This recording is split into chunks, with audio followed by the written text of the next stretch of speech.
और कुछ क्वेश्चंस के साथ थोड़ी और क्लैरिटी लेते हैं अपने ऑप्टिमाइजेशन के कंसेप्ट को लेकर कि मैक्सिमा और मिनिमा रियल वर्ल्ड में कैसे काम आता है। इस तैयारी में जो आपको करवाई जा रही है IIT JEE मेंस और JEE एडवांस मैथमेटिक्स को लेकर, बिल्कुल फ्री ऑफ कॉस्ट हम आपको ये चीज़ें करवा रहे हैं, क्योंकि हम एक 100% free of cost quality online education platform है किंडरगार्टन से 12th स्टैंडर्ड तक। आप हमारे नोट्स, PDFs और ई-बुक्स भी डाउनलोड कर सकते हैं। इसके लिए आपको इस वीडियो के डिस्क्रिप्शन में दिए गए लिंक गेट नोट्स पर क्लिक करना होगा। इस प्रिपरेशन में हमने coordinate geometry, calculus, vectors in 3D, algebra और ट्रिगो, इन 5 चंक्स में आपके पूरे प्रिपरेशन, पूरे सिलेबस को डिवाइड किया, जिसके 2 मेजर चंक मैंने कोऑर्डिनेट खत्म हो चुका है और कैलकुलस पर अब हमें, और 3 आपके रिमेनिंग है। सेकेंड आपका चल रहा है ऑब्वियसली कंसेप्ट करना, उन्हें एग्जाम्पल से कंसोलिडेट करना, इलस्ट्रेशन यानी ऑफ कोर्स, उसके बाद आपको असाइनमेंट क्वेश्चंस देना ताकि आपकी प्रैक्टिस हो, और फिर JEE एडवांस के सारे प्रीवियस ईयर्स क्वेश्चंस करना ताकि आपके हर एक चैप्टर का एक अच्छा कंक्लूजन हो और आपको स्क्रैच से JEE एडवांस लेवल तक हर एक चीज़ समझ आए इस सब्जेक्ट मैथमेटिक्स की। आज अगर देखें तो कौन से क्वेश्चंस अनफोल्ड होते हैं। जो पहला सवाल है बड़े गौर से देखिएगा, सिंपल सा data, rectangles are inscribed inside a semi circle of radius r, find the rectangle with maximum area. तो मुझे क्या करना है, एक सेमी सर्कल में एक रेक्टेंगल इंस्क्राइब करना है ना। तो पहले तो सेमी सर्कल बना लेते हैं। तो मान लेते हैं ये अगर आपका सर्कल है, अगर ये आपका सर्कल है तो शलाई से यहाँ पर कहीं ना कहीं अगर आप इसका डायमीटर खींच दें, अगर आप इसका डायमीटर ड्रॉ कर लें तो वो क्या बन जाएगा, वो आपका क्लियर सी बात है सेमी सर्कल बनेगा।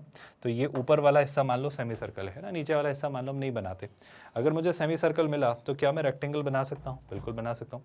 तो रेक्टेंगल अगर बनाने की कोशिश की, अब इसके अंदर मैंने एक रेक्टेंगल इंस्क्राइब किया है ना, इस सेमी सर्कल के अंदर let's say this is the inscribed आपका रेक्टेंगल।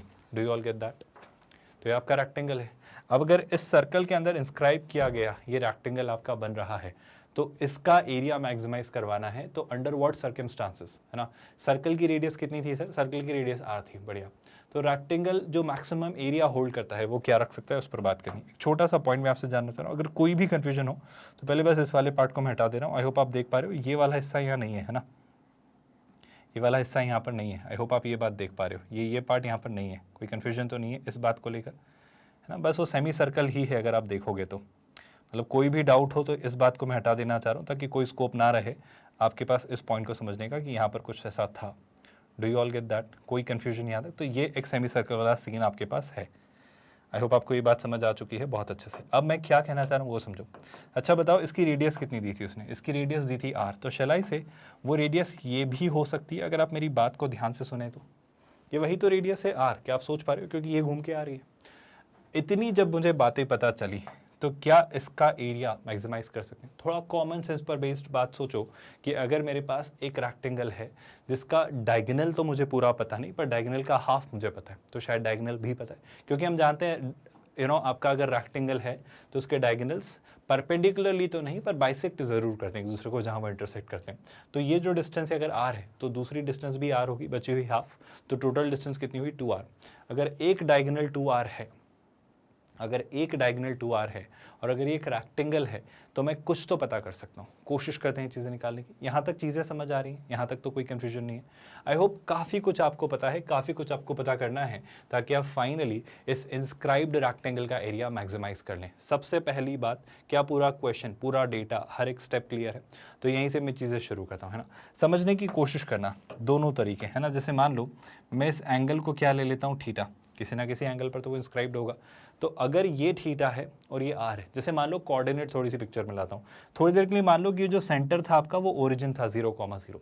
तो डू यू रिमेंबर, हम सर्कल पर लाई करने वाले, सर्कल की सर्कमफेरेंस पर लाई करने वाले किसी भी पॉइंट के रैंडम कोऑर्डिनेट्स क्या ले लेते थे, r cos theta, r sin theta. I hope ये मैं ले सकता हूँ, इसमें तो कोई बुराई नहीं है, क्योंकि रेक्टेंगल के लिए ये एग्जैक्ट जो पॉइंट होगा, इसी के जस्ट अपोजिट जो यहाँ पर पॉइंट आपका होगा वो क्या रहा होगा सर? वो आपका रहा होगा r cos थीटा। वो तो आपका नेगेटिव हो जाएगा क्योंकि आप एक्स एक्सिस के इस तरफ आ गए, बट ऑफ कोर्स ये जो पॉइंट रहेगा ये तो पॉजिटिव ही रहेगा, जो कि क्या रहेगा, r sin थीटा। क्या आप मेरी बातें समझ पा रहे हो? मैं टेक्निकली r और थीटा की टर्म्स में आपकी लेंथ और ब्रेड्थ निकालना चाह रहा हूँ ताकि एरिया का फॉर्मूला बना पाऊँ। कोई कोशिश इसमें परेशानी तो नहीं है, क्योंकि आपका सर्कल की रेडियस तो फिक्स है ना r। जो चेंज होगा वो क्या, वो रेक्टेंगल, क्योंकि रेक्टेंगल यहाँ बन सकता था या यहाँ कहीं बना लेता या कुछ और बना लेता, कहीं भी सर्कमस्क्राइब इंस्क्राइब कर सकता था, पर एक वो कोई ना कोई एंगल बनाएगा उसका ये वाला डॉट, तो ये थीटा वैरी करेगा टेक्निकली। आप समझ पा रहे हो जो मैं कहना चाह रहा हूँ। इस बेसिस पर अगर मैं इन जनरल बस आपसे पूछूं कि इस रेक्टेंगल का अगर मैं लेंथ निकाल पा रहा हूँ तो क्या विड्थ निकालने का भी कोई ना कोई तरीका है, कोशिश कर सकते हैं। अगर इस पॉइंट के आप मुझे कोऑर्डिनेट बता दें, कोऑर्डिनेट के सेंस में अगर मैं बात करूं तो I hope you are realising ये आपका एक्स एक्सिस पर लाई करने वाला पॉइंट है। तो ये जो लेंथ होगी, आई होप ये निकालना मुश्किल टास्क नहीं है, क्योंकि बात समझो, ये लेंथ आई होप दोनों पॉइंट से निकल जाएगी जो कि दिख रही होगी कितनी है, और ये लेंथ भी मुझे दिख रही है कितनी होगी। पर अगर आप इस पॉइंट के कोऑर्डिनेट जानना चाहें एक्स एक्सिस और वाई एक्सिस की तरह डील करवाते हुए, तो ये पॉइंट का अगर x coordinate r cos theta है तो इसका वाई कोऑर्डिनेट कितना होगा, 0, क्योंकि इसे मैंने कहा मान लिया एक्स एक्सिस पर। परेशानी तो नहीं हो रही जो बातें मैं कह रहा हूँ उनको लेकर, मैं बस आपसे ये कहना चाह रहा हूँ कि अगर आपको ये पता है कि अगर ये r cos theta r sine theta है तो उससे मुझे ये पता चल जाएगा कि आपके इसकी जो विड्थ है, इसकी जो विड्थ है वो कितनी है भाई, आपकी इस पॉइंट की इस एक्स एक्सिस से परपेंडिकुलर लेंथ जो कि कितनी है, आर साइन थीटा। तो इस रेक्टेंगल की लेंथ आती है, सॉरी विड्थ आती है आर साइन थीटा, और इस रेक्टेंगल की जो लेंथ आती है वो कितनी आ जाएगी, ये आर कॉस थीटा, ये आर कॉस थीटा, तो that will be 2 times r cos theta, so that will be 2 times r cos theta. और अगर अब मुझे रेक्टेंगल की लेंथ और रेक्टेंगल की विड्थ पता चल गई है तो शायद मैं एरिया का फॉर्मूला बहुत आराम से लिख सकता हूँ, बिल्कुल लिख सकते हो। तो एरिया का फॉर्मूला लिख कर मैं इसको मैक्सिमाइज करवाऊंगा अपने सिंपल से कंसेप्ट को लेकर।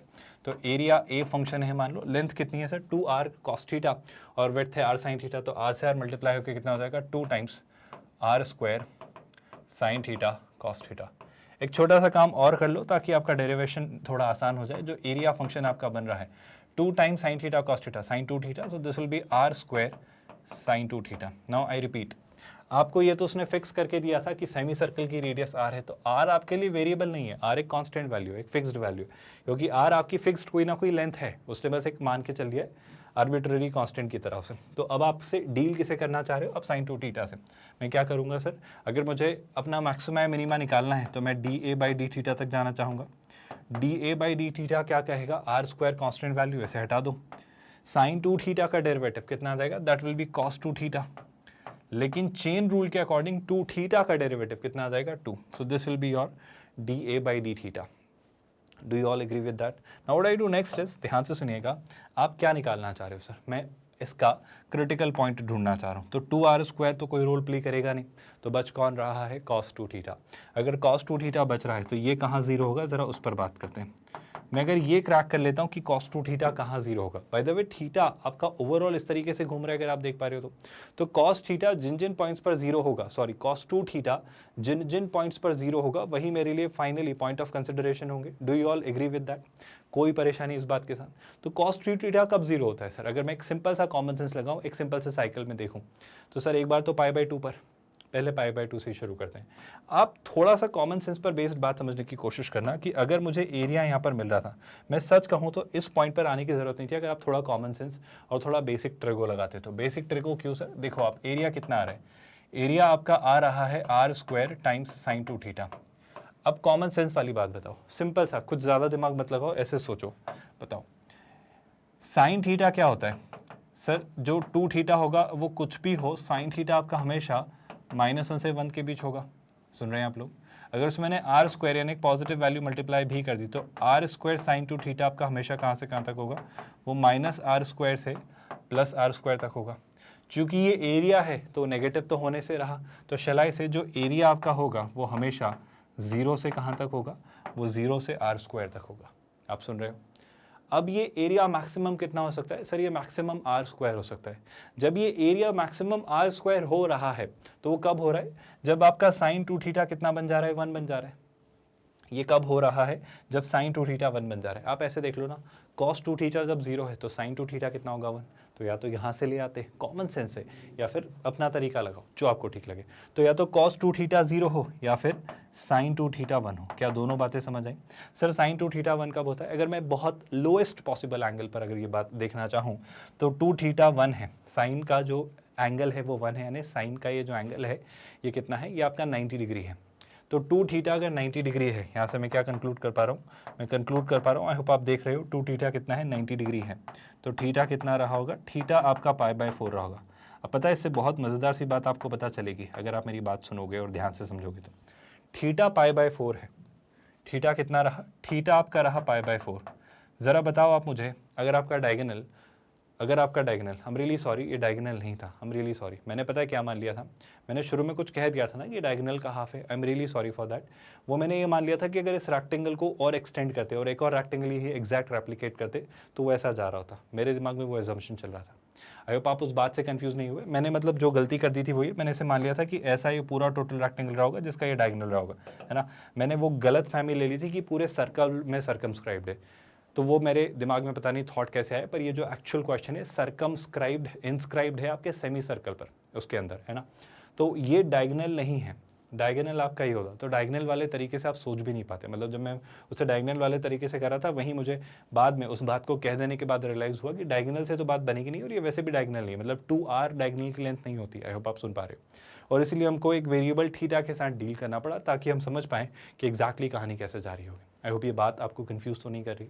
अगर इतनी बातें पता चल गई हैं तो मैं क्या कहना चाह रहा हूँ, थीटा π/4 है, तो मैक्सिमम एरिया कितना है वो तो हम वैसे ही निकाल चुके हैं r², पर मैं एक इंपॉर्टेंट कंक्लूजन आपको देना चाह रहा हूँ, प्लीज़ वो बात ध्यान से सुनना।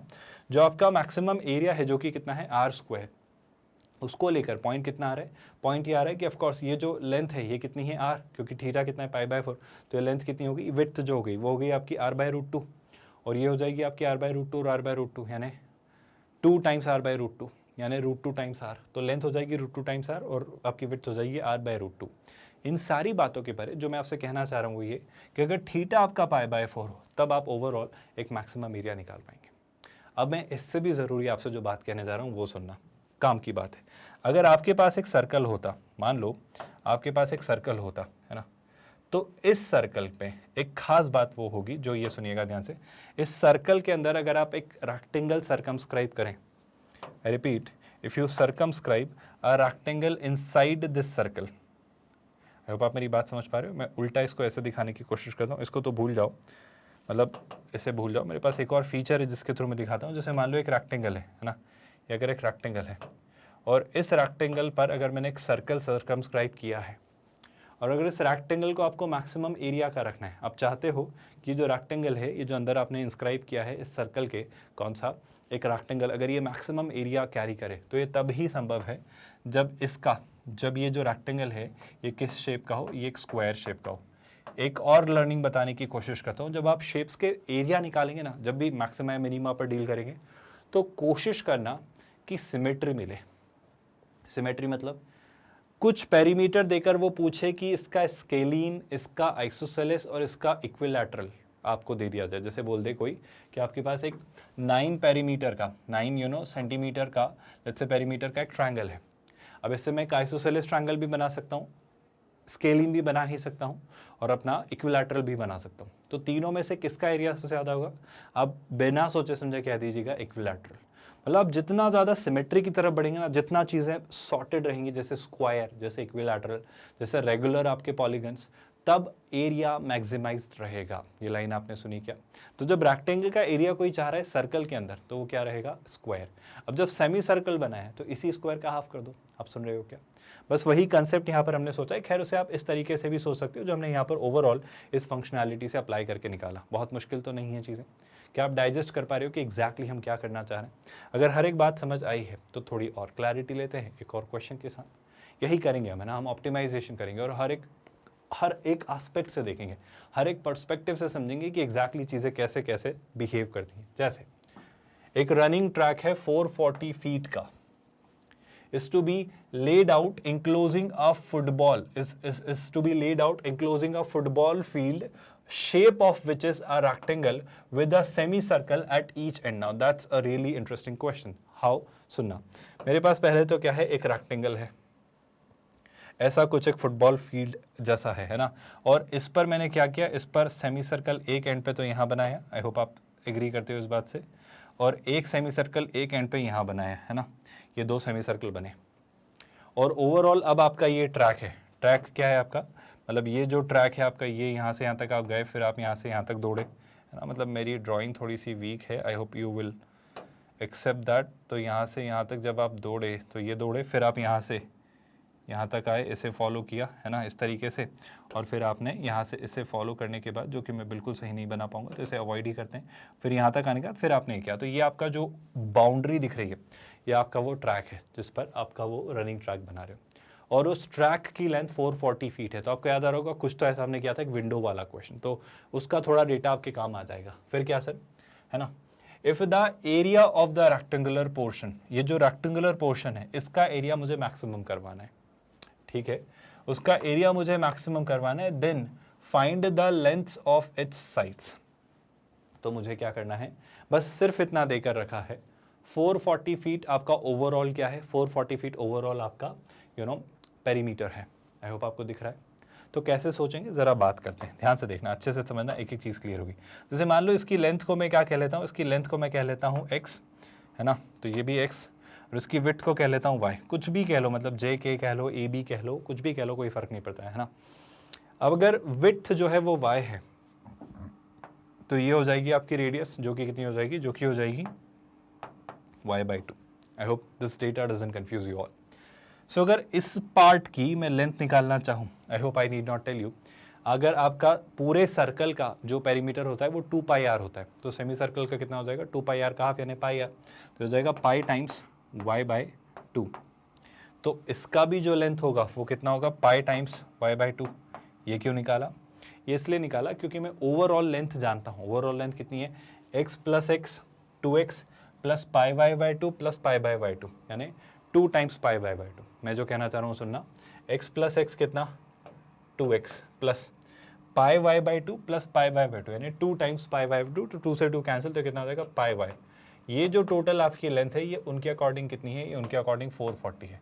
तो सबसे पहले तो वही पेरीमीटर का जो डेटा गिवन था उससे मैं x और y में एक रिलेशनशिप स्टैब्लिश कर पाया कि x और y में जो रिलेशन होगा वो ये होगा। आप समझ पा रहे हो हम किस तरफ जाना चाह रहे हैं। अगर मैं x और y में एक रिलेशनशिप स्टैब्लिश कर पाया हूँ, तो अब मैं चाह रहा हूँ सर कि एक छोटा सा काम करते हैं, इस रेक्टेंगल का एरिया निकालते हैं। लेंथ है x, विड्थ है y, तो रेक्टेंगल का एरिया कितना होगा, सो रेक्टेंगल का जो एरिया होगा वो हो जाएगा x × y। अब फिर वही बात, मेरे पास दो तरीके, या तो x की वैल्यू y के टर्म्स में लिख दूँ या y की वैल्यू x के टर्म्स में लिख दूँ, ताकि यहाँ से मैं एक ही वेरिएबल में अपना एरिया फंक्शन बना लूँ और डिफरेंशिएट करके पूरी कहानी आपको पता होगी क्या करना है। तो सर कोशिश करते हैं चीज़ें सोचने की। तो मैं क्या कर ले रहा हूँ, लेट्स से हम x को y की टर्म्स में लिख दें, चलेगा क्या? तो देखो क्या आ जा रहा है, यहाँ से अगर लिखा तो 2x कितना हो जाएगा, 2x होता 440 माइनस पाई वाई, सुन रहे हैं आप लोग। तो x कितना आ जाता, x आपका होता 440 का हाफ यानी कितना 220 माइनस कितना पाई वाई बाई 2, सुन रहे हैं आप लोग। तो जो एरिया बनकर आएगा वो कितना होगा, x इंटू x, अमरीली सॉरी, x को y की टर्म्स में मैंने लिखा है तो ओवरऑल एक्सप्रेशन आपका y में बनेगा। तो x की वैल्यू मैंने कितनी रिप्लेस की, वो हो जाती है 220 माइनस पाई वाई बाई 2, और इसको आप कैसे मल्टीप्लाई कर रहे हो, y से। तो जो फाइनली हमारा एरिया फंक्शन आ रहा है उसे देखिएगा ध्यान से। एरिया फंक्शन आपका निकल कर आता है, नोटिस करिएगा, 220 को y से मल्टीप्लाई किया, so that will be 220 times y minus कितना pi Y square by 2, so this will be pi Y square by 2। Do you all agree with that? Now what I do next is, sir simple सा part है, आप इसमें कुछ मत करिए, अब आप डिफरेंशिएट करिए। तो एरिया फंक्शन y की टर्म्स में है तो dA बाई डी वाई, कोई परेशानी इस बात को लेकर? डिफरेंशिएट अगर किया तो 220y का डेरिवेटिव 220 माइनस इससे देखा ध्यान से, तो ये क्या आपको मैं दिखाऊंगा एक वक्त पर कि ये एक सिंपल सा क्वाड्रेटिक है जिसका मैक्सिमा और मिनिमा आप इतनी मेहनत किए बिना भी निकाल सकते हो। हम सीखेंगे क्वाड्रेटिक, सोच के देखो एक बार, मैक्सिमा या मिनिमा कौन डिसाइड करवाएगा, कुछ याद आया? चलो मैं अभी दिखाता हूँ, बात निकली है तो कर लेंगे, पर पहले ये वाला तरीका तो देख ही लेते हैं। इसका डेरिवेटिव कितना आएगा, 2y है ना, तो 2 से 2 कैंसिल, तो कितना आ जाएगा माइनस पाई वाई। आप सुन रहे हो जो मैंने कहा, मैं फिर से कहता हूँ, 2y आया, 2 से 2 कैंसिल, तो y तो है ही, पाई है तो माइनस पाई वाई। अब जब इसे 0 के इक्वल रखा तो 220 माइनस पाई वाई 0 के इक्वल, यानी दोनों इक्वल है ना। उस केस में y की वैल्यू कितनी आती है, y की वैल्यू आ जाती है 220 अपॉन कितना पाई। अब पाई की वैल्यू 22/7 रख दो, क्योंकि कुछ तो मुझे दिख रहा है, पर अभी जो दिख रहा है वो 220/पाई दिख रहा है। अब y की वैल्यू अगर 220/पाई दिख रहा है ना, तो find the length of its sides. तो मैं x तक आना चाह रहा हूँ, पर मैं x क्या है, 220 माइनस पाई वाई बाई 2 है ना। x कितना था याद करिए स्टूडेंट्स, x था आपका 220 minus pi y by 2। Let me just recheck, क्योंकि हम कुछ ऐसे ही सिली एरर्स कर देते हैं और हमारे आंसर्स गलत आते हैं। तो देखिएगा ध्यान से, अगर मैंने वैल्यू रिप्लेस की कितना 220 बाय पाई वहाँ पर, तो नोटिस करिएगा x की वैल्यू कितनी आ जाएगी 220 तो ऑलरेडी है, y की वैल्यू मैंने रिप्लेस की कितनी 220 बाय कितना पाई, आई होप आप देख पा रहे हो, और ऑलरेडी एक पाई तो है, तो यहाँ पर चीज़ें आई होप आपको दिखनी चाहिए। डिवाइडेड बाय व्हाट 2, पाई से पाई कैंसिल, 220 का हाफ कितना 110, 220 में से 110 सब्ट्रैक्ट किया तो आई थिंक 110 ही आएगा, तो x की वैल्यू आई आपकी 110, गौर से सुनिएगा। और यहाँ से अगर मैं y की वैल्यू निकालूँ तो शैल आई से 220 अपॉन पाई कितना होता है 22/7, तो हो जाएगा 22 डिवाइडेड बाय 7, तो शैल आई से 7 यहाँ आ जाएगा। Do you all agree with that? 22 का 220 कितना, आई थिंक 10 टाइम्स, 10 इंटू 7 कितना 70, तो y की वैल्यू कितनी है 70। तो जो डायमेंशन होंगे वो होंगे 110 और 70। आई रिपीट, जो डायमेंशन होंगे वो होंगे 110 और कितना 70। क्या ये पूरा पार्ट आपको समझ आया कि एग्जैक्टली चीज़ें कैसे हुई और हमने इस क्वेश्चन को कैसे किया? कोई मुश्किल, आई होप कोई परेशानी नहीं है किसी भी पार्ट में, है ना। ऑफकोर्स अगर आपसे रेडियस भी पूछी जाती तो रेडियस क्या होती, y का हाफ, तो वो कितनी होती वो आप निकालते और वो कहते हैं आप 35। और सब कुछ किस में है भाई, सब कुछ आपका फीट में है, तो ये भी फीट होता, ये भी 70 फीट होता और ये 35 फीट होता। क्या आपको पूरा ओवरऑल क्वेश्चन समझ आए? And I hope you are finding it now very much comfortable, you are finding yourself at very much ease with these kind of questions कि एग्जैक्टली क्या माइंडसेट होता है, क्या थॉट प्रोसेस होती है और कैसे इस तरीके के क्वेश्चंस को अप्रोच किया जाता है ओवरऑल फंक्शनैलिटी। कहानी क्या थी, अगर आपको इस एरिया को मैक्सिमाइज करना है और ये इंश्योर करना है कि इतना ही है आपके पास स्कोप की 440 फीट ही लेंथ है, तो कैसे सोचना है वो तरीका आपको समझ आ रहा होगा। मुश्किल तो नहीं है चीज़ें, ऑप्टिमाइजेशन समझ आ रहा है कितना इंपॉर्टेंट पार्ट है रियल वर्ल्ड में, रियल लाइफ में, और कैसे मैथमेटिक्स एक क्रूशियल रोल प्ले करता है जीवन को आसान बनाने में। आप समझ पा रहे हो? और जीवन के आसान बनाने की कहानी शुरू हुई थी साहब रिलेशन इन फंक्शन से। कैलकुलस याद आ रहा है? ऑफ कोर्स उसमें ट्रिगो भी काम आएगा, वेक्टर्स इन 3D भी काम आएगा, आप देखेंगे आपका अलजेब्रा भी काम आएगा। मैं आपको यकीन दिला रहा हूँ मैट्रिसेस एंड डिटरमिनेंट्स भी काम आएगा अगर आपको लगता है कि ये कहाँ यूज़ होते हैं। आप देखेंगे एस्ट्रोनॉमी में कहीं जगह यूज़ होते हैं आपके ये इंटीग्रेशन, कैलकुलस और सब कुछ। और ऑफ कोर्स जो हमने सबसे पहले पढ़ा था आपका सबसे इनिशियल वाला पार्ट, वो भी बेशक निसंदेह आपको पूरा ओवरऑल काम आएगा। कोऑर्डिनेट ज्योमेट्री तो लग ही रहा है ना कहीं से किसी ना किसी से हम एक्चुअल अपनी प्रॉब्लम्स को कोऑर्डिनेट पर प्लॉट करके चीज़ें निकाल लेते हैं। आप कॉम्प्लेक्स नंबर्स में भी देखोगे बहुत सारी चीज़ें कहीं ना कहीं से रिलेट होगी। खैर मुझे ये बात करते करते एक छोटी सी बात याद आई कि इसको मैं किसी और तरीके से सोच सकता था क्या। देखो मैं इसका एक और पर्सपेक्टिव आपको देता हूँ, 220y minus pi by 2 times y square. सुनना ध्यान से, ये लिखा है 220y minus pi by 2 times y square, है ना। मैं इसे थोड़ा और ठीक से लिखता हूँ, मैं 220y को उठा के इधर लिख दूँ तो चलेगा क्या? देखो मैंने इसे ऐसा लिख दिया प्लस 220, है ना। y था या बस 220 था? आई थिंक 220y था। अच्छा आप सुनना ध्यान से, आपको कुछ नज़र आ रहा है? अगर नहीं आ रहा है तो और ध्यान से देखो, बहुत ध्यान से देखना। एक बात बताओ, अगर y की जगह x होता तो शैलाई से ये क्वाड्रेटिक नहीं है क्या? a X square plus B X plus C, जो कि है ही नहीं क्योंकि c आपका कितना है 0। आपको कुछ बात समझ आई? अब मैं आपसे 2-3 बातें पूछना चाह रहा हूँ। क्या पूछना चाह रहा हूँ? पहला सवाल तो बताओ एक्स स्क्वायर यानी वाई स्क्वायर का कोफिशिएंट क्या है? माइनस पाई बाई 2, जो कि क्या है? नेगेटिव। तो आपका वाई स्क्वायर का कोफिशिएंट तो नेगेटिव है। दूसरी ज़रूरी बात, आप आराम से बहुत बहुत सुकून के साथ इसका डिस्क्रिमिनेंट निकालिए, वो पॉजिटिव ही आएगा। क्यों सर? सुनो ध्यान से, बी स्क्वायर 220 का स्क्वायर, बहुत बड़ी एक value, minus 4ac, so minus 4 into this will make it positive, so 220 plus something यानी कुछ सिग्निफिकेंट, और उसका अंडर रूट भी कुछ पॉजिटिव ही आएगा, तो शैल आई से डिस्क्रिमिनेंट पॉजिटिव। वो दिख रहा होगा आपको, जब आप 0 के इक्वल रखोगे तो एक तो y की वैल्यू 0 आएगी, कॉमन ले लोगे आप, मतलब रूट्स की बात कर रहा हूँ, और एक दूसरा रूट आ जाएगा आपका, आराम से निकाल लोगे। तो मैं कहना चाह रहा हूँ जब a नेगेटिव है डिस्क्रिमिनेंट पॉजिटिव है, तो उस केस में जो ग्राफ बनेगा, खैर डिस्क्रिमिनेंट तक जाने की जरूरत नहीं थी, बट फिर भी चूंकि अब बात निकली है तो कर ले रहे हैं, y एक्सिस रहा, ये एक्सिस रहा, तो आपका जो ग्राफ बनेगा ना, पहली बात तो a नेगेटिव है मतलब downward facing parabola, I hope आपको क्वाड्रेटिक दिख रही है तो डाउनवर्ड फेसिंग पैराबोला, और डिस्क्रिमिनेंट पॉजिटिव तो y एक्सिस x एक्सिस को दो जगह इंटरसेक्ट करेगा, है ना। तो दो जगह जब ये इंटरसेक्ट करेगा उस बात से कोई फर्क नहीं पड़ता, बस डाउनवर्ड फेसिंग पैराबोला है ना, बिल्कुल है। तो आपको इसकी एक मैक्सिमम वैल्यू मिलेगी, आपको इसकी क्या मिलेगी? मैक्सिमम, क्योंकि अपवर्ड फेसिंग पैराबोला होता तो मिनिमा मिलता, तो चूंकि ये डाउनवर्ड फेसिंग पैराबोला है तो इसका क्या मिलेगा? इसका मैक्सिमम मिलेगा। इसका मैक्सिमम मुझे कितना होगा और कहाँ मिलेगा वो निकालते हैं। कहाँ मिलेगा वो बताता हूँ, सुनो। ये आपका एक रूट है अल्फा और आपका ये रूट है बीटा, और सब कुछ सिमेट्रिकल है, तो ये पॉइंट एग्जैक्ट बीच में होगा। तो ये पॉइंट होगा आपका alpha plus beta divided by 2। आप सुन रहे हो? क्या मैं क्वाड्रेटिक थोड़ा अगर मैंने पढ़ा है, अगर क्वाड्रेटिक मुझे दे दी जाए और इसके रूट्स कह दिए जाए अल्फा और बीटा, तो क्या मैं सम ऑफ द रूट्स जानता हूँ? सर मैं जानता हूँ माइनस बी अपॉन ए। तो अल्फा प्लस बीटा बाई 2 कितना हो जाएगा? सर वो हो जाएगा माइनस बी अपॉन 2a। आप डेरिवेटिव से निकालोगे ना तो भी ये आएगा। आप अगर यहाँ पर अपना सिंपल सा डिफरेंशिएशन क्रिटिकल पॉइंट सब निकालोगे तब भी वही यही आएगा। अब माइनस बी अपॉन 2a पर आपको मैक्सिमम मिलेगा क्योंकि डाउनवर्ड फेसिंग पैराबोला है। माइनस बी अपॉन 2a मतलब क्या? माइनस बी मतलब कितना? 220 का नेगेटिव माइनस 220 अपॉन 2a। तो 2a कितना? 2 इंटू दिस, तो 2 से 2 कैंसिल, माइनस तो कितना आ जाएगा? Minus pi. और आप देख रहे हो इससे ये कैंसिल तो कितना आ रहा है? 220 बाई पाई। तो 220 बाई पाई आपकी वैल्यू आई थी, आप देखो ज़रा ध्यान से, 220 बाई पाई आई थी। कुछ समझ आया? तो इस तरीके से आप कहोगे कि 220 बाई पाई पर आपको अपना मैक्सिमा मिलेगा। क्या ये इससे समझ आया? मुश्किल तो नहीं था।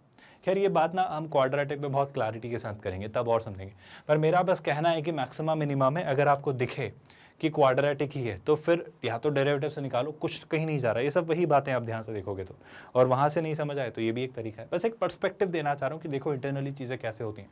और मैथ्स कभी धोखा नहीं देता, मैथ्स किसी भी तरीके से लाओ आंसर सेम आएगा अगर आपके तरीके सही हैं, ऑफकोर्स, है ना। तो बहुत सारे तरीके होते हैं और मैथ्स इतने हमने डिज़ाइन किया ना मैथ्स, जैसे केमिस्ट्री हमने स्टडी करके ऑब्जर्वेशन बनाए, फिजिक्स हमने स्टडी करके ऑब्जर्वेशन बनाए, तो वहाँ एक्सेप्शन आने का स्कोप आ जाता है। पर मैथ्स तो पूरा हमने बनाया, 2 + 2 4 हमने डिज़ाइन किया, तो हमने जब उसको बहुत सिस्टमेटिकली प्लान किया तो वहाँ कॉन्ट्रडिक्शन नहीं आ रहा है क्योंकि वो हमने बनाया है, वो हमने क्रिएट किया है। तो इसलिए मैथ्स बहुत खूबसूरत एक सब्जेक्ट है कि आपको धोखा नहीं देता है। समझ रहे हो आप लोग? चलो अगर यहाँ तक बात समझ आई है तो एक और क्वेश्चन ले लेते हैं। यहाँ पर वो क्या लिख रहा है? वो लिख रहा है if the sum of the lengths of the hypotenuse and another side of a right angle triangle is given. आप सुन रहे हो? पिक्चर में कौन आया है सर इस बार? पिक्चर में इस बार आते हैं राइट एंगल ट्रायंगल। और मुझे क्या दिया है मेरे पास? ऑफकोर्स क्या है, ये एक राइट एंगल ट्रायंगल है, लेट्स से ABC, इसका ये हाइपोटेन्यूज है लेट्स से H, इसका परपेंडिकुलर है P और इसका बेस है B। मुझे दो बातें दी गई हैं, मुझे हाइपोटेन्यूज और एक साइड, तो मैं मान लेता हूँ P और H ये सम दिया हुआ है ना, ठीक है। Show that the area of the triangle is maximum when the angle between these sides is π/3। वो कह रहा है अगर ये आपको गिवन है सम तो इनके बीच का एंगल अगर π/3 हो तब ही आपका एरिया आपको मैक्सिमम मिलेगा। सुना आपने क्या कहा? तो मैं कहता हूँ सर ठीक है, मैंने इसको मान लिया कि ये जो एंगल अभी मुझे नहीं पता है, मैं तो प्रूव करूंगा ना π/3, तो मैंने अभी क्या मान लिया? थीटा। तो क्या अब मैं कहानी आगे बढ़ाऊं इस असम्पशन के साथ कि H और P का मुझे सम दिया हुआ है। अब वो क्या कह रहा है भाई? P और H आपका ये जो सम है कांस्टेंट है, इसी से बात करते हैं ना। ये B और ये B में कंफ्यूज मत हो जाना, ये B है ही नहीं, हम जानते ही नहीं है ना, इस बात को बाद में करेंगे। चलो अब देखो मज़ेदार सा क्वेश्चन है, बहुत सारी चीज़ें समझ आएंगी। अगर ये वैल्यू कांस्टेंट है तो उसने कहा कि आपका P और H जो है वो आपका कांस्टेंट है। कांस्टेंट कुछ भी मान लो, C K लैम्डा कुछ भी मान लो, लेट्स से मैं इसे क्या कह लेता हूँ C।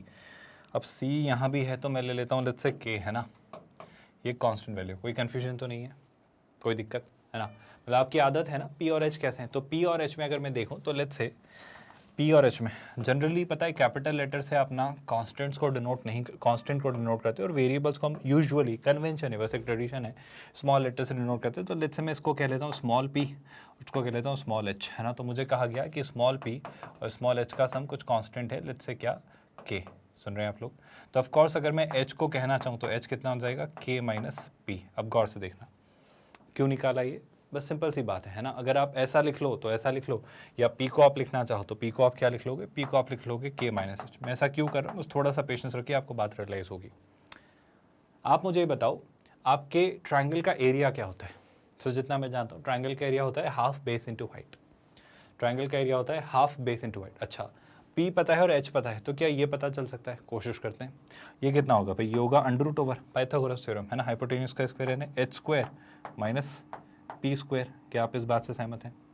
अगर मुझे यहाँ से कुछ पता चल रहा है तो मैं h² माइनस p² अपना बेस हो जाएगा, p आपकी हाइट हो जाएगी, तो ट्रायंगल का एरिया निकाल सकता हूँ क्या? कोशिश करते हैं सर। ट्रायंगल का एरिया होगा हाफ बेस, बेस कितना है? √h² माइनस p², तो ये कितना होगा? √h² minus p²। और हाइट कितनी है सर? सॉरी, हाइट कितनी है? हाँ, हाइट है आपकी p। कोई परेशानी तो नहीं है इस बात से? अब इसमें से किसी एक को एलिमिनेट कर लेते हैं। देखो P 2 बार आ रहा है तो एलिमिनेशन मेरे ख्याल से H का आसान है, तो मैं H को लिख लेता हूँ। या अगर P K माइनस H है तो H क्या होगा, वही हमने सही निकाला था कितना, K माइनस P, है ना। तो H अगर आपका है कितना, K माइनस P, तो H की वैल्यू K माइनस P मैं यहाँ रिप्लेस कर देता हूँ। I you all okay with that? तो एरिया कितना आ रहा है भाई, एरिया आ रहा है हाफ अंडर रूट ओवर, है ना, K माइनस P, उसका स्क्वायर कितना हो जाएगा, K square plus P square minus 2KP, और माइनस P स्क्वायर तो ऑलरेडी है ही। और यहाँ पर अगर देखें तो इनटू में ऑफकोर्स क्या दिख रहा है, प्रोडक्ट में आपको P तो दिख रहा है, उस P को मैं यहाँ लिख लूँ तो चलेगा क्या, कोई दिक्कत तो नहीं है। अब एक छोटा सा काम, आई होप आपको नज़र आ रहा है कि सर आपका ये P स्क्वायर इस P स्क्वायर को कैंसिल करे, तो ओवरऑल फाइनली जो एरिया बना वो क्या आ रहा है सर, वो आ रहा है P/2 times under root over कितना, K स्क्वायर माइनस 2KP, कुछ और तो नहीं बच रहा है, आई होप नहीं बच रहा है। तो कुछ इस तरीके से आपका एरिया आ रहा है ना, कोई परेशानी। अब एरिया क्लियरली P का एक फंक्शन है, तो फिर वही कहानी dA/dP निकालेंगे और चीज़ें समझेंगे। तो जब मैंने निकालना चाहा dA/dP, है ना, एरिया को P के रिस्पेक्ट में डिफ्रेंशिएट किया, तो कोशेंट रूल लगा लेते हैं, दिस इंटू दिस, 1/2 तो एज इट इज़ बाहर आ जाएगा, तो 1/2 को तो बाहर रखा और अब अंदर वाले पार्ट पर डिफ्रेंशिएशन अप्लाई किया, तो P का डेरिवेटिव 1 और ये पार्ट एज इट इज़ जो कि कितना है, under root over K square minus 2KP, है ना, ये आपका आया, कोई दिक्कत तो नहीं है इस बात से। P का डेरिवेटिव 1 और ये part as it is, plus इस पार्ट का डेरिवेटिव और P एज इट इज़, तो डेरिवेटिव मैं निकालूंगा पर पहले P लिख देता हूँ, है ना, P टाइम्स इस पार्ट का डेरिवेटिव कर रहे थे आप, वो यही था। तो अगर इसका डिफरेंशिएशन अगर मैंने किया तो ध्यान से देखना, यहाँ थोड़ी सी चीज़ें घूमेंगी, बस अच्छे से नोटिस करना, है ना। यहाँ पर ऑफकोर्स प्लस आना है। अब देखो ध्यान से, चेन रूल के अकॉर्डिंग अगर ये लिखा है अंडर रूट P, तो इसका डेरिवेटिव कितना आ जाएगा, 1/2 टाइम्स अंडर रूट ओवर यहाँ पे K स्क्वायर माइनस 2KP। अब अगर मैं अंडर रूट के अंदर वाले पार्ट पर गया तो K स्क्वायर माइनस 2KP का डेरिवेटिव, तो K स्क्वायर का डेरिवेटिव 0 और माइनस 2KP का डेरिवेटिव माइनस 2K, तो यहाँ पर माइनस 2K भी आ जाएगा, तो ये यहाँ पर आ जाएगा नेगेटिव साइन और यहाँ पर आ जाएगा माइनस 2K। क्या ये बातें आपको समझ आ रही हैं? ये जो ओवरऑल अभी एक्सप्रेशन निकला है, इसके किसी भी पार्ट में कोई डाउट, तो ये आपका आ रहा है dA/dP। अब मेरा कंसर्न क्या है सर, मेरा प्रॉब्लम यही है कि अगर मुझे dA/dP मिला तो मैं निकालना चाहूँगा रूट, मतलब जहाँ पर dA/dP 0 है तो P की वो वैल्यू में इंटरेस्टेड हूँ। तो चाहो तो इसे यहीं सिंप्लीफाई कर लो या इसे सॉल्व करते करते सिंप्लीफाई कर लेना, जैसा आपको ठीक लगे, है ना। तो मैंने dA/dP को 0 के इक्वल रखा। जब हमने ये करना चाहा कि dA/dP को 0 के इक्वल रखा तो ये एक्सप्रेशन 0 के इक्वल गया, है ना, 1/2 तो हट जाएगा, so this will be equal to this, minus से साइन बीच में, तो ये दोनों इक्वल आ जाएंगे। तो मुझे क्या मिलेगा, मुझे मिलेगा अंडर रूट ओवर कितना, K square minus 2KP, that will be equal to 2KP upon कितना, अपॉन में 2 टाइम्स अंडर रूट ओवर कितना, K square minus 2KP। I you all okay with this part? इसमें तो कोई परेशानी नहीं है। अब अगर मैं इसे यहाँ लाया, आई होप आप देख पा रहे हो, अगर मैं इसे यहाँ पर लेकर आया तो क्या मिलेगा वो समझना, बहुत अच्छे से ध्यान से देखना, कहीं पर कोई गड़बड़ी का कोई स्कोप नहीं है ना। अंडर रूट और अंडर रूट, तो ओवरऑल क्या मिलेगा, K स्क्वायर माइनस 2KP, है ना। तो लेफ्ट हैंड साइड पर क्या मिल रहा है, K स्क्वायर माइनस 2KP, और ऑफकोर्स एक मुझे जो एक्सप्रेशन मिलेगा वो 2 भी मिलेगा, है ना। तो 2 भी मिलेगा तो इसका डबल यहाँ पर कुछ मिलेगा। राइट हैंड साइड पर क्या हो रहा है वो देखो, राइट हैंड साइड पर सर सिर्फ 2KP है तो उसे एज इट इज़ रख दिया। ये कितना हो जा रहा है, 2KP, कोई दिक्कत तो नहीं। अब सॉल्व करना चाहा तो देखो ये अंदर गया तो ये कितना हो जा रहा है, ये हो जा रहा है 2K स्क्वायर माइनस कितना 4KP, और ऑफकोर्स इक्वल टू कितना, सही लिख रहा हूँ ना, 2K square minus 4KP is equal to 2KP। 2KP को इधर लाया तो ये हो जाएगा, अच्छा 2 कैंसिल कर सकता हूँ क्या, बाद में करेंगे, अभी पहले लिख लेते हैं 2K स्क्वायर माइनस कितना 6KP इज इक्वल टू 0। यहाँ तक चीज़ें समझ आ रही हैं क्या? अब ऑफ कोर्स मैंने क्या किया, मैंने यहाँ पर चीज़ें कॉमन निकालने की कोशिश की। ऑफ कोर्स मैं K भी कॉमन ले सकता हूँ क्योंकि K आपका कांस्टेंट है, कोई फर्क नहीं पड़ता है ना। तो 2K अगर मैंने कॉमन लिया, 2K कॉमन लिया तो ये बचा K, और यहाँ से 2K कॉमन लिया तो ये कितना बचा 3P। आप सुन रहे हो क्या? तो मुझे ये पता चला K की वैल्यू कितनी है 3P। आप देख पा रहे हो, मैं फिर से रिपीट कर देता हूँ। 2K कॉमन लिया तो यहाँ बचा K, यहाँ से 2K कॉमन लिया तो 3 और P। तो मुझे K की वैल्यू 3P मिली, या रादर मैं कहूँगा 3P की वैल्यू K मिली, यानी P कितना मिल रहा है, P मिल रहा है K/3। Now that is something very very crucial to be very honest. जो आपका उस राइट एंगल ट्रायंगल का परपेंडिकुलर है that is K/3। What does it make you understand? Sir अगर परपेंडिकुलर आपका K/3 था, बहुत ध्यान से सुनना, अब बहुत ध्यान से सुनना। अगर परपेंडिकुलर आपका k/3 था तो ऑफ कोर्स हाइपोटेन्यूज क्या रहा होगा, आई होप शायद मुझे कुछ कहने की जरूरत नहीं। अगर p आपका कितना है k/3 तो p प्लस h जो मैं जानता हूँ कितना है k, तो यहाँ पर इस एक्सप्रेशन में मैं अपने p की वैल्यू रख दूँ तो मुझे h की वैल्यू मिल जाएगी। और ऑफ कोर्स सर आप ये कैसे श्योरिटी के साथ कह सकते हो कि वो मैक्सिमम ही है, तो मैं इस बात पर भी आ जाता हूँ कि मैक्सिमम अगर मुझे प्रूव करना है तो मुझे क्रिटिकल पॉइंट क्या मिल रहा है, p की वैल्यू k/3। p की वैल्यू अगर मुझे k/3 मिली है, ध्यान से देखना, p की वैल्यू अगर मुझे k/3 मिली है तो dA/dP को देखो। अगर आप dA/dP को देखोगे तो p की वैल्यू अगर मैं k/3 रखता हूँ या रादर इसको डबल डिफरेंशिएट कर लूँ या k/3 के पहले और बाद में देख लूँ, ध्यान से सुनना, रिपीट माई स्टेटमेंट, वही तरीका कि ये जो डेरिवेटिव है k/3 के पहले कैसा था और k/3 के बाद में कैसा था, अगर मैं वो देख लूँ तो मुझे समझ आ जाएगा मैक्सिमा होगा नहीं, क्योंकि k/3 पर मैक्सिमा कब होगा, जब आपका ये फंक्शन k/3 से पहले इंक्रीजिंग हो और k/3 के बाद डिक्रीजिंग हो जाए, तो इंक्रीज होकर डिक्रीज होना है, k/3 पर मैक्सिमा मिलेगा। तो एक तो वो तरीका है, आई होप आपको मेरी बात समझ आ रही। तो दोनों ही तरीके आपके पास हैं, मतलब या तो इसको डबल डेरिवेटिव कर लो और फिर k/3 पास कर दो और देख लो वो नेगेटिव आ रहा है नहीं, क्योंकि अगर d2a/dp² अगर आपका नेगेटिव आएगा किस पर, k/3 पर, p की वैल्यू k/3 अगर उसमें आप पास करें तो भी वो आपका मैक्सिमम होगा। तो दोनों तरीके, फर्स्ट डेरिवेटिव टेस्ट या सेकंड डेरिवेटिव टेस्ट, वो आएगा, वो श्योरिटी है कि वो आएगा, क्योंकि उसने पूछा है आपसे, उसने कहा है कि मैक्सिमम होता है तो एंगल π/3 होता है, वो प्रूव करने को कह रहा है। और आपको एक ही क्रिटिकल पॉइंट मिल रहा है तो भी आप इस बात के साथ प्रोसीड कर सकते हो कि अगर एक ही क्रिटिकल पॉइंट है तो उस पर मैक्सिमा ही मिल रहा होगा। दूसरा एक और ऑब्जर्वेशन में बताने की कोशिश करता हूँ, इसको ऐसे सोचो कि ये एरिया है, ये अंडर रूट के अंदर कुछ लिखी गई वैल्यू जिसमें p मल्टीप्लायर है, जिसमें वेरिएबल कौन है p, तो ये अपना मैक्सिमा ही अटेन करेगा। आप थोड़ा ध्यान से देखो इस बात को। चलो अगर कुछ बात समझ नहीं आ रही है मैं इस बात को प्रूव कर दूंगा, इस बात को लेकर निश्चिंत रहो, पर पहले मैं p और h निकाल लूँ क्या, फाइनली मैं इस बात पर आ जाऊंगा, पर थोड़ा सा पेशेंस रखिए और मुझे बताओ अगर p आता है k/3, बहुत ध्यान से देखना, तो h कितना होगा, सर h होगा k-p, h कितना होगा k-p, तो हो जाएगा k-k/3, so that is k-k/3। do you all agree with that? now what I do next is p आया k/3, h आया k-k/3, तो h को मैं क्या लिख सकता हूँ 3k - k यानी कितना 2k/3। do you all agree with that? any confusion so far?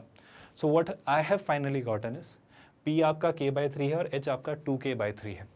अगर मुझे p और h पता चले, ध्यान से देखो भाई, अगर मुझे p और h पता चले, ये एक राइट एंगल ट्रायंगल था, मोटा मोटा मुझे p क्या पता चला, p आपको पता चल रहा है कितना k/3 और h आपको पता चल रहा है कितना 2k/3। यही क्यों होगा, यहीं पर मैक्सिमा क्यों होगा, उस पॉइंट पर मैं आ रहा हूँ, पर पहले मैं इसके आंसर की तरफ आपको बढ़कर दिखाना चाह रहा हूँ कि देखो चीज़ें आसान थी।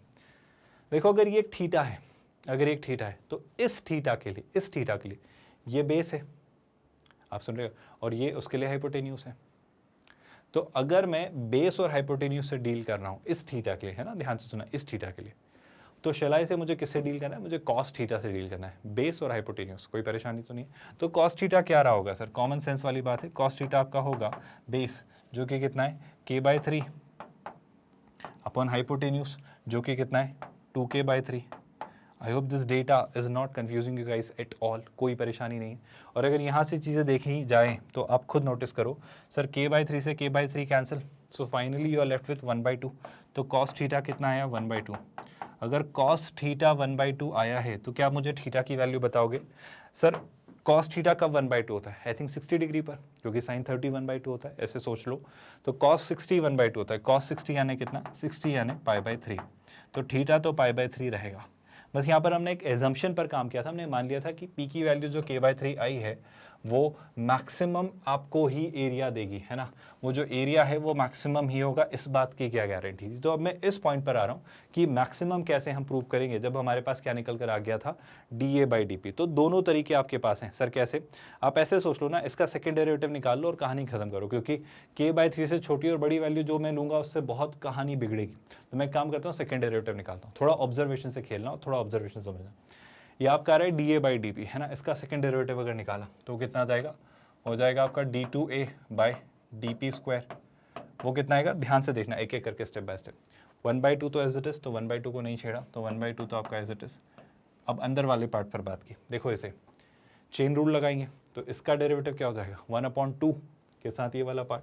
तो पहले तो मुझे क्या दिखेगा 1/2 और 2 के साथ अंडर रूट में क्या दिखेगा, अंडर रूट ओवर कितना k² - 2kp, so this will be k² - 2kp। अब के स्क्वायर माइनस 2kp का डेरिवेटिव, ये कांस्टेंट है 0, माइनस 2kp आपको क्या देगा माइनस 2k, तो दिस विल बी कितना minus 2k, this here will be minus 2k। आगे सुनिएगा ध्यान से, इस वाले पार्ट का डेरिवेटिव, अब यहाँ पे समस्या ये है मुझे लगाना पड़ेगा कोशेंट रूल, आप समझ रहे हो, दिस एंड दिस लगाते हैं, ध्यान से देखो, कोशेंट रूल अगर लगाया भी तो नेगेटिव साइन सबसे पहले आ रहा है, तो मैं आगे तो नेगेटिव साइन लगा देता हूँ, ज़्यादा चिंता का विषय नहीं है, नेगेटिव साइन लगाया। अब अंदर डिनोमिनेटर का स्क्वायर, डिनोमिनेटर का स्क्वायर मतलब इसका स्क्वायर, तो हो जाएगा 4 टाइम्स के स्क्वायर माइनस 2kp, ये कितना हो जाएगा भाई, ये हो जाएगा आपका 4 टाइम्स के स्क्वायर माइनस 2kp, कोई इशू तो नहीं है इस बात से। अब न्यूमरेटर में क्या होगा वो समझो, न्यूमरेटर में आप पहले तो न्यूमरेटर का डेरिवेटिव 2kp का डेरिवेटिव कितना 2k, तो पहले तो आप क्या लिख दो 2k, और इसके साथ डिनोमिनेटर जो कि कितना था 2 टाइम्स अंडर रूट ओवर के स्क्वायर माइनस 2kp। घबराना मत, चिंता मत करना, चीज़ें आसान है, बस यही पार्ट थोड़ा सा ट्रिकी है, माइनस। अब डिनोमिनेटर का डेरिवेटिव जो कि कितना होगा, पहले तो इस वाले पार्ट के कारण, आई होप आपको समझ आ रहा है, डिनोमिनेटर का डेरिवेटिव मतलब क्या, मुझे टेक्निकली ये 2 बाहर ही रख लेना था, पर अब जो हो गया है ना, इसका डेरिवेटिव तो 2 तो एज इट इज़ आ जाना है, अंदर वाले पार्ट का डेरिवेटिव कितना हो जाएगा 1/2, तो उस 2 से ये 2 कैंसिल, तो मुझे 1 अपॉन में कुछ दिखेगा, 1 अपॉन में क्या दिखेगा, मुझे दिखेगा 1 अपॉन में कितना अंडर रूट ओवर कितना के स्क्वायर माइनस 2kp। घबराना मत, बस ध्यान से सुनना, थोड़ा ट्रिकी वो हो रहा है पर आसान है। के स्क्वायर माइनस 2kp का डिफरेंशिएशन कितना माइनस 2k, तो हो जाएगा प्लस, और न्यूमरेटर में कितना 2k। अब ध्यान से देखना आप कैसे कंक्लूड करोगे इस पॉइंट को, वो समझना, ये आपका फाइनल कंक्लूजन है और ये पार्ट यहाँ पर क्लोजर इसको दे देंगे हम। अब सुनना, मैं k की वैल्यू क्या ट्राई करूँगा, उल्टा रादर सॉरी, p की वैल्यू मुझे क्या ट्राई करनी है, p की वैल्यू हमने निकाली थी कितनी, p की वैल्यू पर अगर मैं आया तो p की वैल्यू हमने जो निकाली थी वो आई थी आपकी कितनी k/3, तो p की वैल्यू k/3 ट्राई की। अब सुनना, बहुत गौर से सुनना, यहाँ पर k/3 जाएगा है ना, यहाँ पर k/3 जाएगा, यहाँ पर k/3 जाएगा और यहाँ पर k/3। पहली बात तो ये समझो, अंडर रूट के अंदर वाला हिस्सा पॉजिटिव है, इसको लेकर चिंता करने की जरूरत नहीं है, ये भी मैं सॉल्व नहीं करूंगा पॉजिटिव है, ये भी अंडर रूट है तो पॉजिटिव है, तो मेरे लिए मैटर ऑफ कंसर्न क्या है, बस इसका साइन पता करना, मोटा मोटा ध्यान से सुनना है ना, देखेंगे फिर कहानी क्या रहेगी। तो देखो k/3 यहाँ रखा तो कितना हो जाएगा k²/3, तो हो जाएगा 2k²/3, आप सुन रहे हो 2k²/3 और ये k², ऐसा सोच लो k² और k² तो है, पर यह लिखा है 1 और यहाँ लिखा है -2/3, अब 2/3 1 से छोटा होता है तो ये भी आपका पॉजिटिव। अब सुनना, पॉजिटिव पॉजिटिव पॉजिटिव, इसके आगे क्या लगा हुआ है negative sign, positive positive positive, इसके आगे क्या लगा है नेगेटिव साइन, दो नेगेटिव वैल्यूज को ऐड करा तो ऑफ कोर्स क्या आएगा नेगेटिव। तो ओवरऑल शलाई से मैं सॉल्व नहीं कर रहा हूँ पर अपने इंट्यूशन से और कॉमन सेंस से बस आपको ये बताना चाह रहा हूँ कि ये नेगेटिव ही होगा। कब, जब आप क्या करोगे, जब आप p की वैल्यू क्या ट्राई करोगे k/3, और अगर ये नेगेटिव है मतलब आपका इस पॉइंट पर मैक्सिमा ही मिलेगा। बहुत कंफ्यूजन तो नहीं क्रिएट किए, सिंपल सा ऑब्जर्वेशन था, ज़्यादा बड़ी बातें हमने नहीं की। और अगर ये बातें आपको क्लियर हो चली हैं तो इसलिए हमने कहा था कि आपका इस पॉइंट पर मैक्सिमा मिलेगा, और जब वो मैक्सिमा मिल ही रहा है तो आई थिंक एंगल निकालना was not a very challenging और डिफिकल्ट टास्क, वो तो आसानी से किया ही जा सकता है, जिसके लिए हमने सारी कहानी गढ़ी थी। मुश्किल तो नहीं है क्वेश्चन, क्या डाइजेस्ट हो रहा है कि एग्जैक्टली करना क्या है, चीज़ें कैसे सोचनी है और क्वेश्चंस कैसे वर्कआउट करेंगे। अगर यहाँ तक थोड़ा बहुत भी समझ आया है तो मूव करते हैं आपके आज के अगले सवाल पर। क्या लिख रहा है वो सुनिए। The tangent to the parabola y is equals to x² has been drawn so that the abscissa x0 of the point of tangent C belongs to the interval 1, 2। ठीक है, find x0 for which the triangle bounded by the tangent। देखो अब coordinate maxima minima सब लग गया, अब parabola आ गया, abscissa आ गई, मतलब कोऑर्डिनेट ज्योमेट्री तो लग ही रहा है, और क्या लगा दिया उसने आपका मोनोटोनोसिटी यानी कैलकुलस भी लग गया, और ऐसे मिक्स करके क्वेश्चंस आते हैं और बहुत मजेदार क्वेश्चन, मतलब दिमाग के बहुत सारे तार खोल देगा ये। और देखो क्यूमुलेटिवली ने सारी चीज़ें चेक कर ली ना आपकी कि आपको कोऑर्डिनेट पता है या नहीं, और अच्छे से पैराबोला दिखाया उसने, आपको बाकी चीज़ें पता नहीं, हर एक चीज़ समझेंगे। देखो मैं तो कह रहा हूँ एक एक करके स्टेप बाय स्टेप सोचते हैं। आगे वो क्या कह रहे हैं, triangle bounded by the tangents, the axis of ordinates and the straight line y equals to x0 का square has the greatest area. वही मैक्सिमाइजेशन ऑप्टिमाइजेशन पर बात हो रही है, पर कैसे सोचेंगे उस पर बात करते हैं। एक तो ये वर्ड कि मैक्सिमाइजेशन ही ऑप्टिमाइजेशन है, ऐसा जरूरी नहीं। Optimisation is getting the best out of the current scenario, है ना, तो वो ऑप्टिमाइजेशन है। वो मैक्सिमाइजेशन भी हो सकता है, मिनिमाइजेशन भी। जैसे फ्यूल जब हमें कंज्यूम करवाना था तो वो मिनिमाइजेशन किया था, क्योंकि फ्यूल कंज्यूम होना खर्चा है ना इकोनॉमिकली, तो हमने क्या समझा वहाँ मिनिमाइजेशन को ऑप्टिमाइजेशन का। कई बार जैसे यहाँ ग्रेटेस्ट निकालना है तो हमारे लिए मैक्सिमम चीज़ निकालनी है। खैर इस बात के परे मैं इसी बात से शुरू करता हूँ। एक y is equal to x square हमारे लिए क्या है भाई, पैराबोला। ठीक है sir, parabola y is equal to x square मेरे ख्याल से तो आपको दिखता है कि क्या होगा, है ना, शायद मुझे बताने की भी जरूरत नहीं है कि y is equal to x square कैसा एक आपका पैराबोला होगा, है ना। तो आपके पास एक तो y एक्सिस होगा, बिल्कुल होगा सर, और इसी की तरह से आपके पास x एक्सिस भी होगा। तो ये रहे हमारे y एक्सिस और x एक्सिस। सिनेरियो अगर आपने ठीक से विजुलाइज कर लिया ना, जो कि आपके लिए ज़रूरी है जहन में क्लियर होना चीज़ें, तो आप अच्छे से चीज़ें बना पाओगे। तो पैराबोला मतलब क्या, y is equal to x square, I hope doesn't confuse you guys at all, क्योंकि ये आपका सिंपल सा स्टैंडर्ड पैराबोला है ना। ये तो आपका अपवर्ड फेसिंग ओरिजिन से पास होता हुआ वर्टेक्स रखता हुआ एक बिल्कुल स्टैंडर्ड पैराबोला, सिंपल सा। ये इस तरीके से ड्रॉ किया गया कि इसकी जो एब्सिसा है x not of the point of tangency, तो आपने क्या चुना सर, इस पर एक पॉइंट चुना, ठीक है, एक पॉइंट चुना जिसकी एब्सिसा क्या है एक्स नॉट। तो मैंने मान लिया कि वो पॉइंट लेट्स से यहाँ कहीं है ना, लेट्स से वो पॉइंट है P जिसकी एब्सिसा यानी एक्स कोऑर्डिनेट वो क्या है एक्स नॉट। अब आप खुद सोचो, अगर इस पैराबोला पर कोई पॉइंट लाई कर रहा है जिसका एक्स कोऑर्डिनेट है एक्स नॉट, तो वाई कोऑर्डिनेट क्या होगा, एक्स नॉट का स्क्वायर, है ना। एक्स नॉट को देख के घबराना मत, है ना, तो ये क्या हो जाएगा एक्स नॉट स्क्वायर। तो एक पॉइंट है x not comma x not square, जहाँ पर आपने इस पैराबोला पर क्या ड्रॉ की है, जहाँ पर आपने इस पैराबोला की टेंजेंट ड्रॉ की है। कन्फ्यूजन तो नहीं हो रहा है, आई होप सही चल रहा है सब कुछ। ये जो आपने टेंजेंट ड्रॉ की है, फिर वो क्या कह रहा है, abscissa x not of the point of tangency belongs to the interval 1,2। इसका क्या मतलब है सर, इसका मतलब ये जो एक्स नॉट है आपका, ये 1 से 2 के बीच ही रहेगा, क्लोज्ड इंटरवल है। ये बात हम याद रखेंगे, क्या याद रखेंगे कि हमें बस ये याद रहे कि जो एक्स नॉट है 1,2 से, तो बहुत खूबसूरती से हमने लख ही ली, मतलब मैंने गलती से एक्स नॉट यहाँ ले लिया होता तो 1 से 2 के बीच नहीं होता, क्योंकि 1 से 2 यहीं कहीं होगा आपका, आप समझ रहे हो ना, एक्स एक्सिस एक्स नॉट 1 से 2। तो एक और बात मुझे पता है कि एक्स नॉट जो है आपका वो कहाँ से कहाँ तक है, बस एक छोटी सी बात कि एक्स नॉट मुझे पता है कि वो कहाँ से कहाँ तक है, 1 से 2, है ना, 1 से 2 का आपका क्लोज्ड इंटरवल, है ना। तो एक्स नॉट आपका बिलोंग करता है इस इंटरवल में, कोई परेशानी।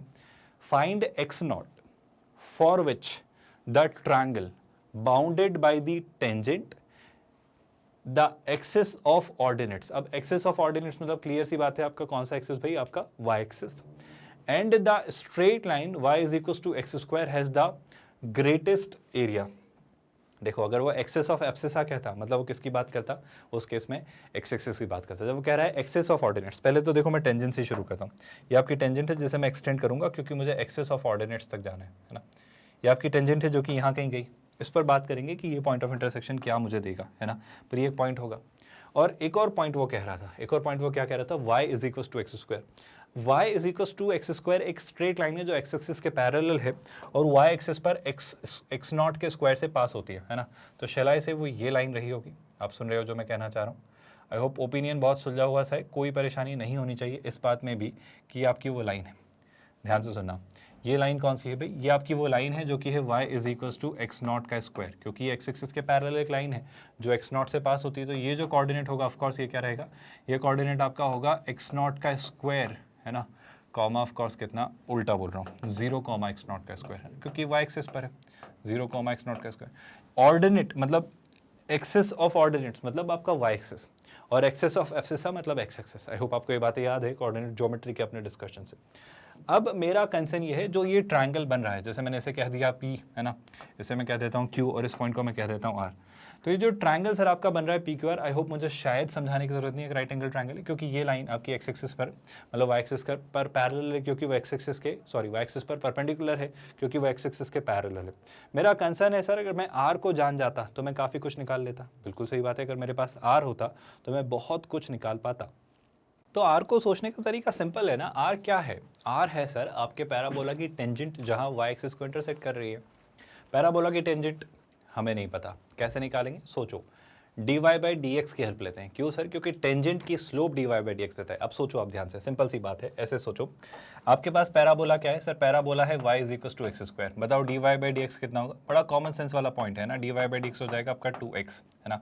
आप किस पर चाह रहे हो? आप चाह रहे हो d Y by D x किस पॉइंट पर निकलवाना? मैं चाह रहा हूँ ये आप निकाल दो x not comma x not square पर, क्योंकि इस पॉइंट पर हमने टेंजेंट ड्रॉ किए, तो x की जगह x नॉट, y की जगह x नॉट स्क्वायर, y है ही नहीं तो x नॉट डाल दिया, तो कितनी हो गई? स्लोप हो गई 2 टाइम्स एक्स नॉट। बहुत बढ़िया। क्या एक लाइन की इक्वेशन जो कि इस पॉइंट से पास होती है और ये स्लोप कैरी करती है लिखी जा सकती है? बिल्कुल लिखी जा सकती है। वो क्या हो जाएगी? y minus y one, so y minus y one कितना?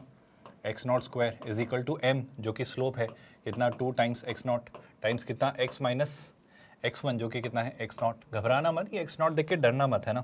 अब मुझे क्या चाहिए? मुझे चाहिए कि ये लाइन जब वाई एक्सिस को इंटरसेक्ट कर रही है, आप खुद सोचो, जब ये वाई एक्सिस को इंटरसेक्ट करेगी तो एक्स कोऑर्डिनेट 0 हो जाएगा।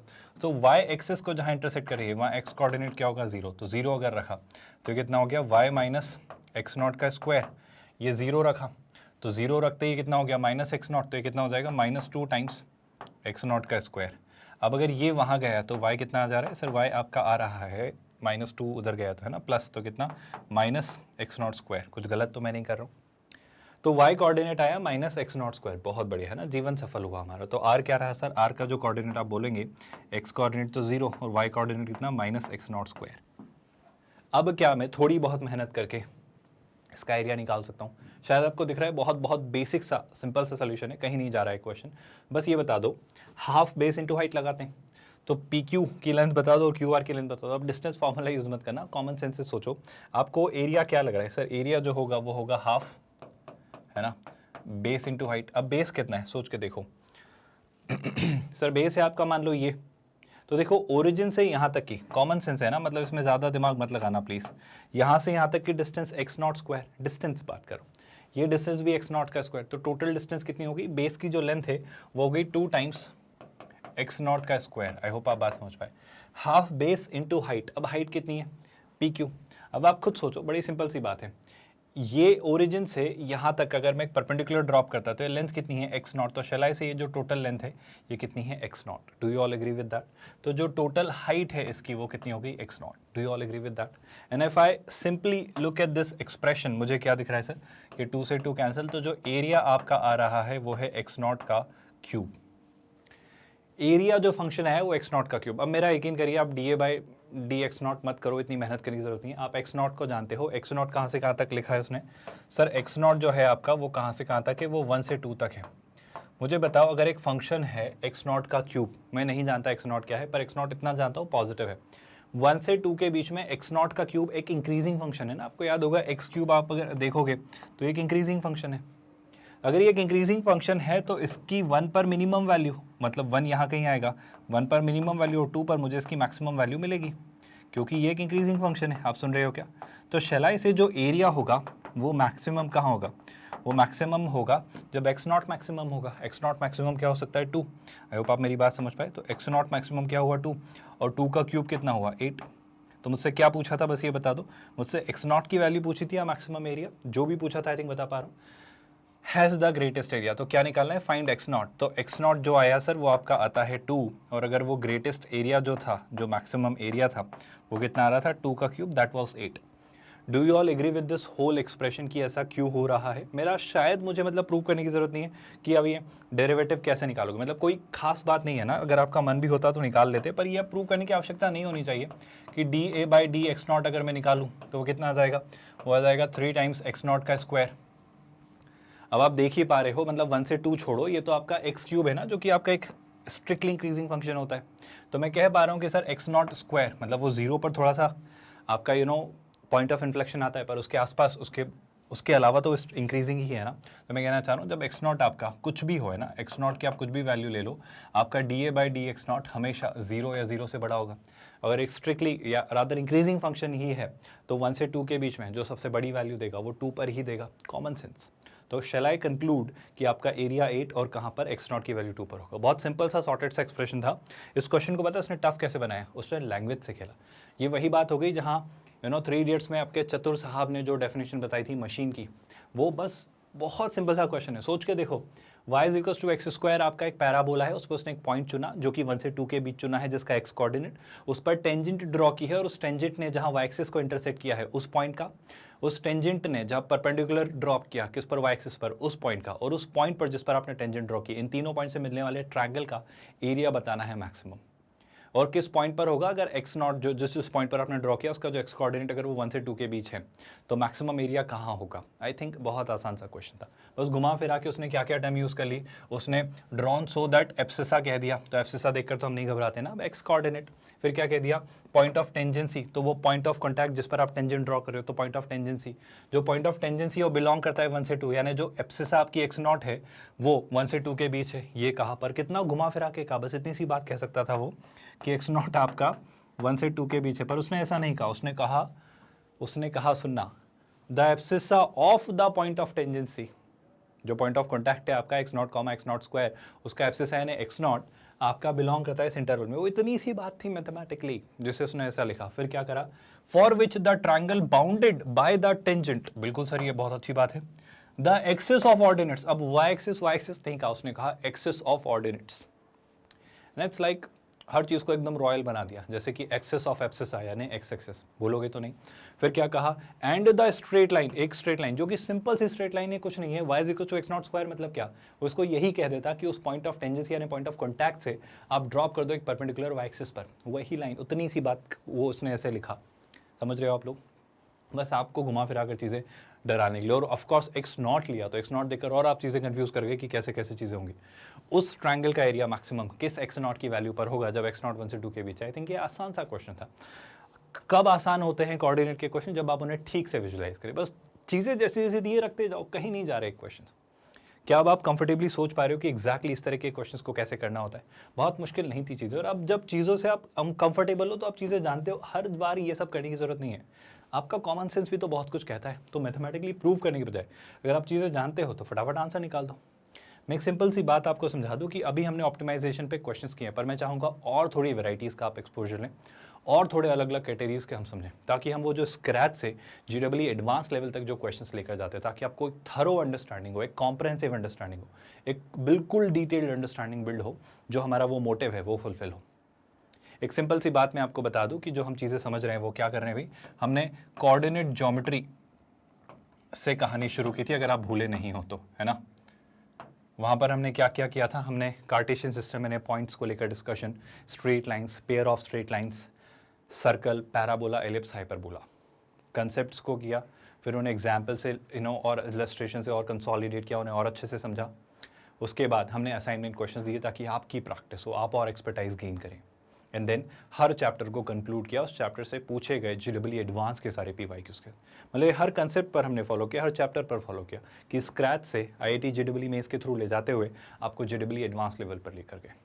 जब ये हमारी स्टोरी खत्म हुई तो अब हमने कहाँ शिफ्ट हुए भाई, हम कैलकुलस पर शिफ्ट हुए। और ये जो प्लेलिस्ट बने हुए हैं प्रॉपर, इनके डिस्क्रिप्शन में आप जाओगे इन वीडियोस के तो वहाँ प्लेलिस्ट के लिंक आपको दिखेंगे।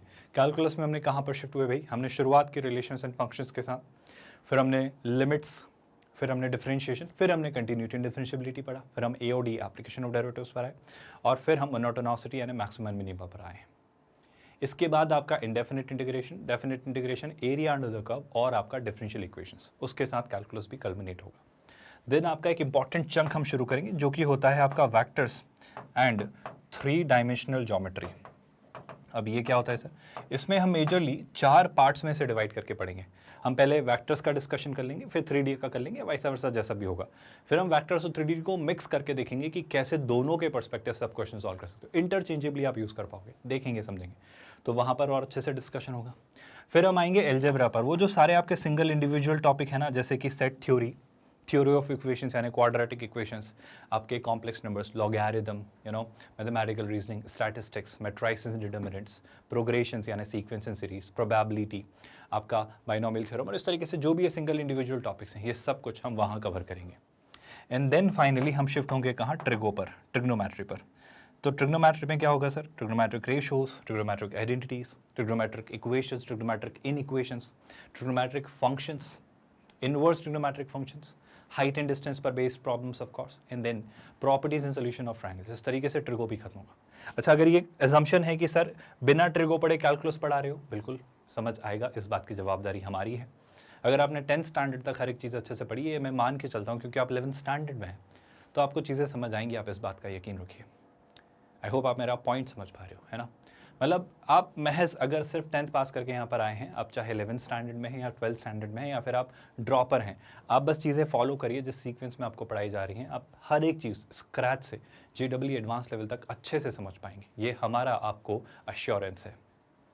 इन केस अगर आपको लगता है नहीं सर मैं ट्रिगो पहले पढ़ लेना चाहता हूँ, तो निश्चिंत रहिए, हमारे IIT JEE वाले चैनल पर हमने पूरा ट्रिगो 11th स्टैंडर्ड के प्लेलिस्ट में 11th के लेक्चर्स और 12th के प्लेलिस्ट में 12th के लेक्चर, और यही सेम फिलॉसफी के साथ कि theory, concept, illustrations, assignment questions यानी DPPs, और फिर IIT JEE मेंस के PYQs और JEE एडवांस के PYQs के साथ पूरा ट्रिगो, हर एक चैप्टर, हर एक पार्ट कंक्लूड किया है। वहाँ पर भी आप लेक्चर्स देख सकते हो। तो मेरा कहना है हर एक चीज़ आपको समझ आ रही है, कैसे प्लान्ड है, कैसे वर्कआउट की जा रही है।